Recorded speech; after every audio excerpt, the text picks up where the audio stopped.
Holy knockoffs, Batman! It's time to check out some ripoffs of the Caped Crusader. And yeah, you know, Bob Kane wasn't really original himself, but some of these are a little bit more blatant, so I figured we'd go and check it out and take a look to see what's under the cowl.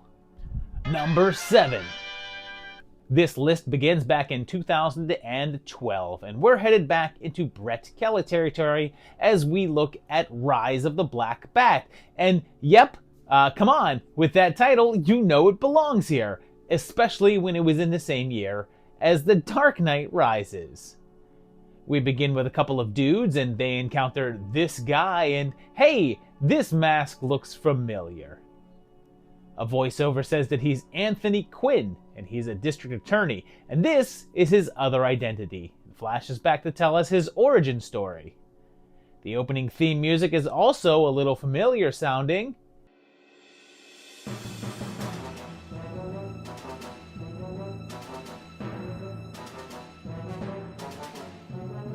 And it opens with this woman being stalked by a pair of guys, but she's rescued by a man in black. He does some fighting, but it seems like his main power is guns.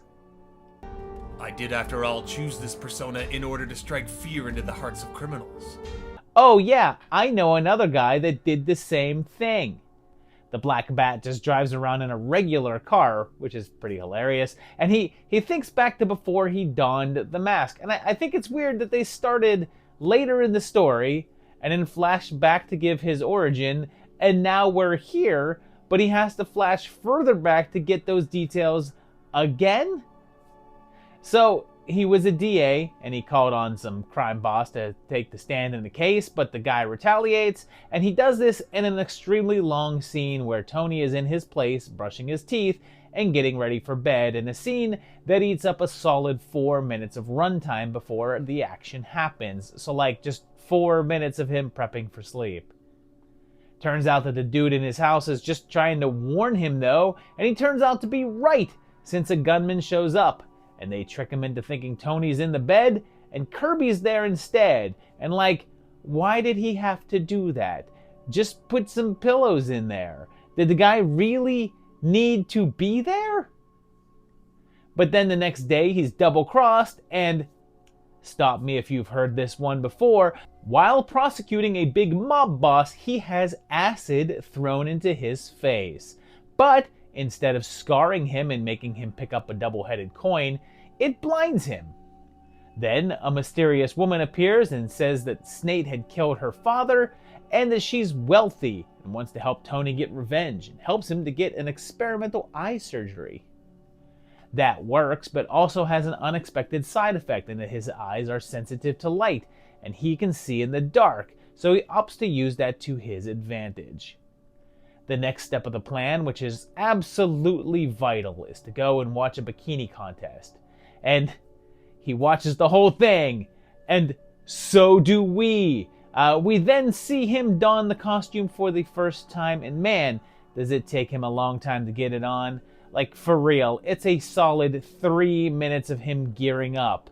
That may not sound like much, but it feels like an eternity. But he's finally revealed Batman, the Black Bat.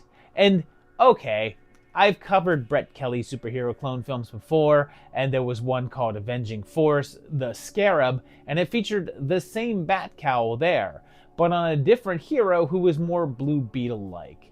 But the interesting bit here is that the Black Bat was an actual superhero, one that appeared around the same time as Batman in the 30s. The whole thing about the acid in the face was actually done in his book first, and the idea was then copied in Batman a few years later for Two-Face. At the time, both publishers claimed that the other guy was ripping them off, but it's clear here who is ripping off who in terms of this particular interpretation of the character.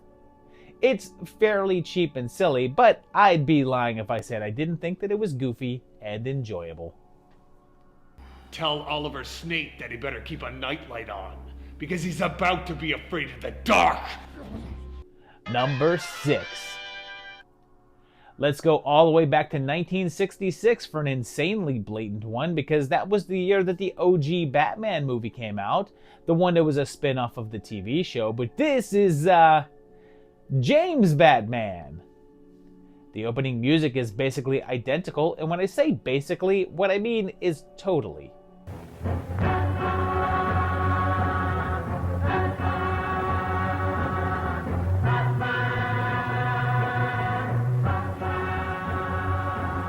Seems there's a new gang of criminals called Claw, and a member of them comes to visit the UN, and he's this Fu Manchu looking guy. He says he's giving all of the nations one chance to not be destroyed, and has a list of demands that must be met, and shows off their power by nuking a city. He then vanishes, but then we meet, well, Batman and Robin.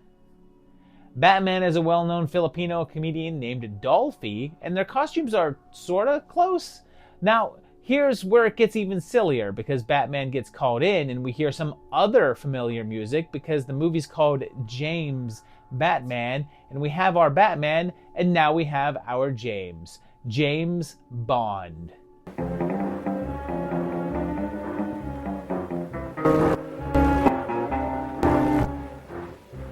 They don't like each other and don't want to work together, but are told that they need each other. And take a look at this Batmobile. This thing's pretty cool. They get into brawls with Claw, and for some reason, Bats has these big stripes going down the back of his cape. And you know what American Batman doesn't have to worry about? Robin accidentally pulling his pants down.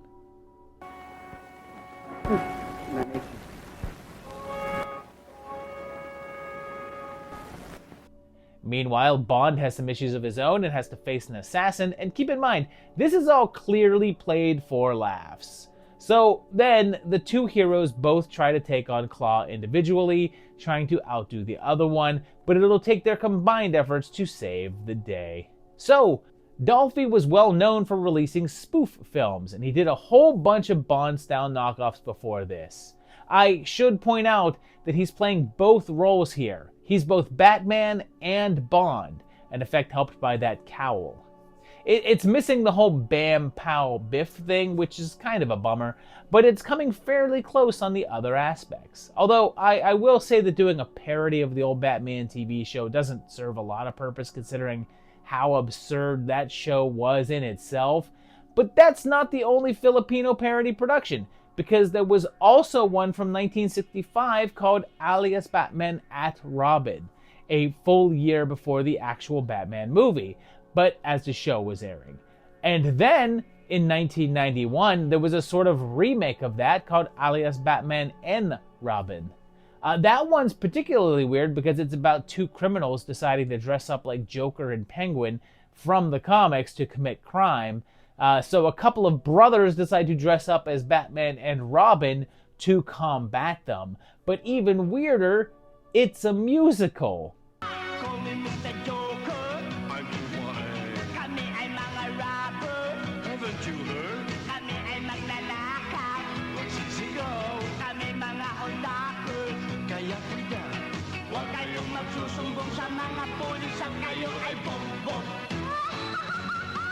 But then I have to mention that there's even another one out there from 1975, and it's called Fight Batman Fight. And in that one, he wears a different color costume, and there's several more Filipino Batman, so it's super popular over there. And there's even a much sought-after lost film called Batman Fights Dracula.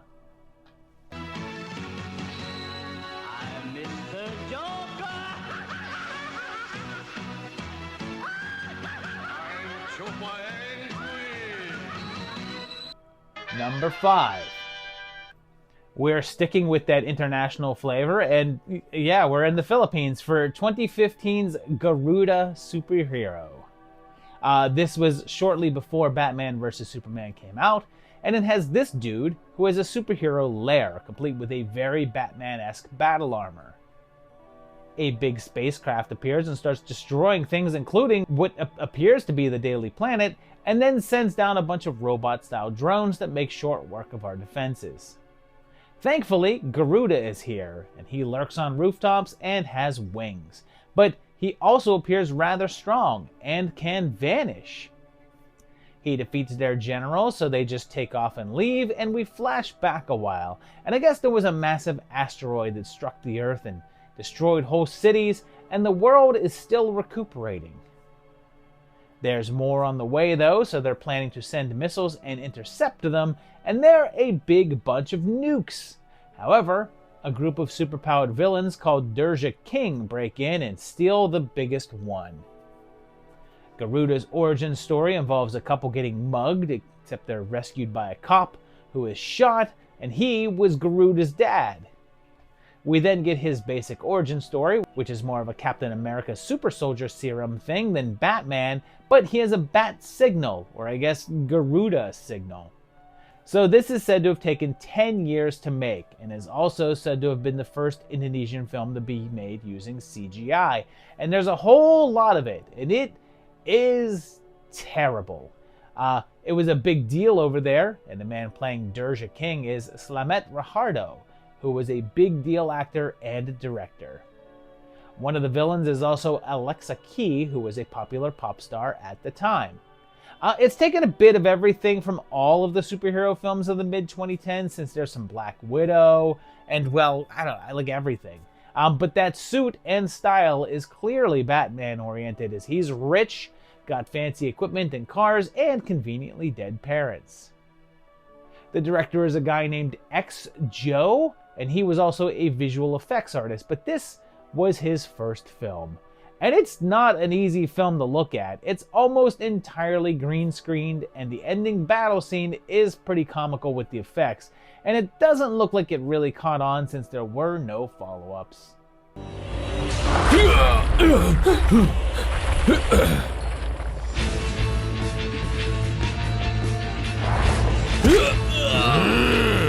Number 4.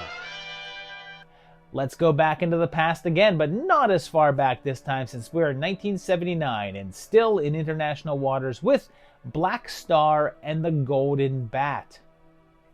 This is an animated film from South Korea and is sometimes just called Korean Batman. And yeah, look at this costume. This is like some 1990 Kenner deep sea diver suit Batman right here. We learn about the unveiling of plans for a new super intelligent robot, and this man in the shadows appears happy about it, or mad. He's like clutching his fists somewhat angrily here. He actually calls them to announce that he's part of something called the Black Star, and he's going to steal the robot. And he does just that, as he says, and steals the blueprints. And check it out, this kid is upset and crying, and his mom is like, hey, you better behave or I'll call the Black Star on you. And hey lady, you're gonna make your kid wonder. If you have the ability to get in touch with the Black Star, then why aren't you giving this info to the police to help them track them down? What are you hiding, lady? But then there's these other criminals gloating about how good they have it, but this guy shows up to rain on their parade, the Golden Bat.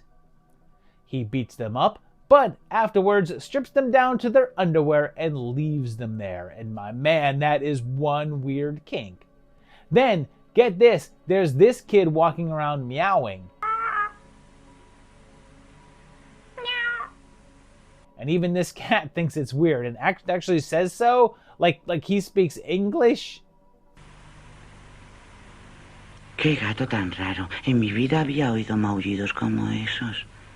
There's also a group of kid friends, and when they're exploring one day, they accidentally stumble upon the Black Star's lair, and it's up to the Golden Bat to save the day. But what's funny here is that this is a double ripoff, because the Golden Bat already existed before this and was from 1967 and looked very different. Basically a skeleton character who awoke from a 10,000-year deep sleep in Atlantis. This is that same character, I suppose? Although they don't get much into the details of him here, since most of the film revolves around the kids. But he was then just changed to look like Yellow Batman. Number 3. Okay, so back in 2008, The Dark Knight with a K was all the rage and redefined Batman. So, 1 year later, in 2009, someone took advantage of that and released The Black Knight Returns. It starts with a scroll talking about the Black Knights of medieval times, and then there's this guy in an all-black costume, roaming hallways and beating up thugs. He has a sidekick with a gun, but is led into a trap, and a guy is there with explosives. We then meet Simon, and he says that 10 years ago, he was chosen to put his family back into his rightful ruling position. And he also has a special relationship with his mom, a seemingly very special one. Next, we have this rich guy looking for his grandson, named Evan Grail, of course, but he's gone missing, and I think it's this Pauly Shore-looking guy in a cell. He's found and sprung and offered something his parents never gave him. And now that I have a better look, this guy's like someone fused Pauly Shore and Jake Gyllenhaal.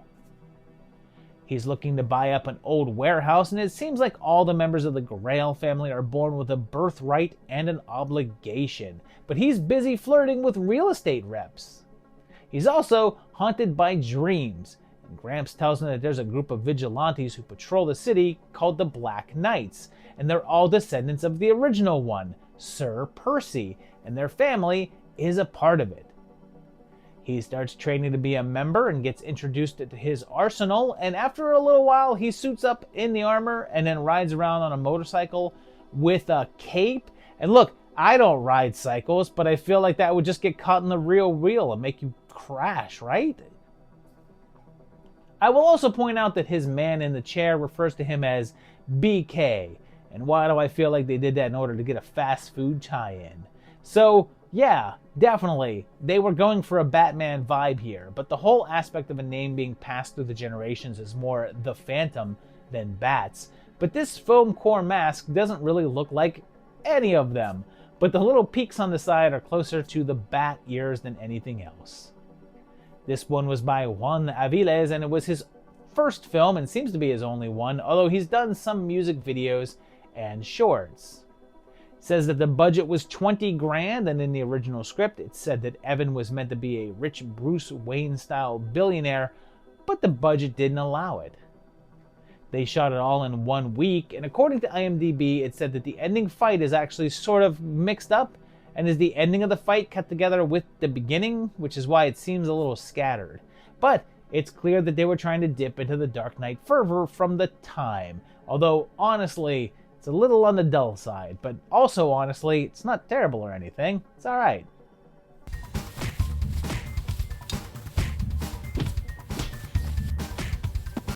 Number 2. This one's getting a bit saucy because in 1966, the year the OG Batman movie came out, there was also The Wild World of Batwoman. We meet several young women, all called Batgirls, and they're being initiated by drinking strawberry yogurt. But then this guy is mugged and then shot. But it's witnessed by the Batgirls. But then, oh no, one of the Batgirls is kidnapped by the crooks. Thankfully, she's wearing a wrist radio that goes back to Batwoman, and they find out about it. She's taken to the lair of Professor Neon, a mad scientist guy with an assistant and some thugs, but he's just working for Batwoman's arch nemesis, Ratfink. Which is funny because this was the same year as the film Ratfink a Boo Boo, a film I almost put on this list. But he was a hero. This guy's a villain. Batwoman is Catherine Victor, and she's been in some 50s B movies like Mesa of Lost Women, but what's really interesting is that in the mid-90s, she left acting work to work in animation as a continuity coordinator, where she continued until her passing in the early 2000s. So, Batwoman opts to go to the villain's lair, where the Batgirl is just behind her, go-go dancing in her cell. Also, BW is wearing a low-cut cleavage-exposing top, and she has this big bat symbol, and I don't know if that's a tattoo, or if she just draws it on, or if it's just a super unfortunate, or I suppose fortunate for her alter ego, birthmark. I should point out that later on, she shows that one of her powers is that of being a psychic medium as she contacts the other side.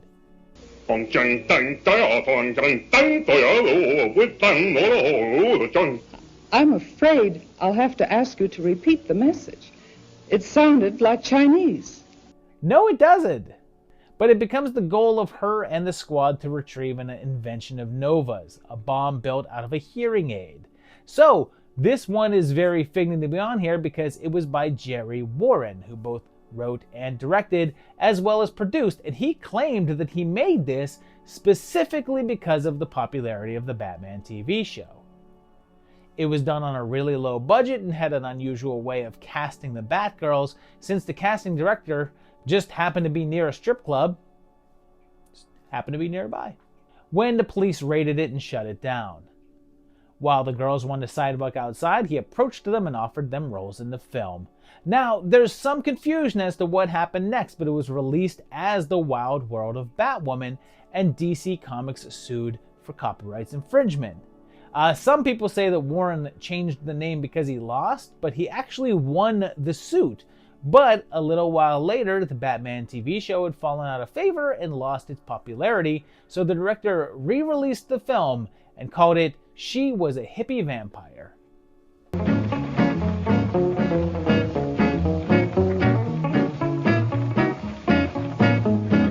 Number 1.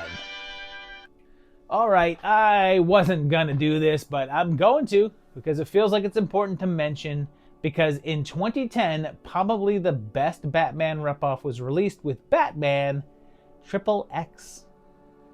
So this starts off just like a classic Batman TV series episode, as we have Bruce Wayne and Dick Grayson, and Bruce's lady friend heads out for the day, but she's kidnapped by the Riddler. And I mean, look at this costume. This is dead on.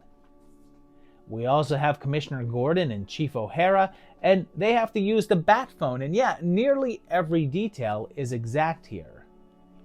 The boys get the call, slide down the poles, and that's the only time in this recap I'll be saying that in this context. There's even a reproduction of the opening animation, only with X's in places of their logo.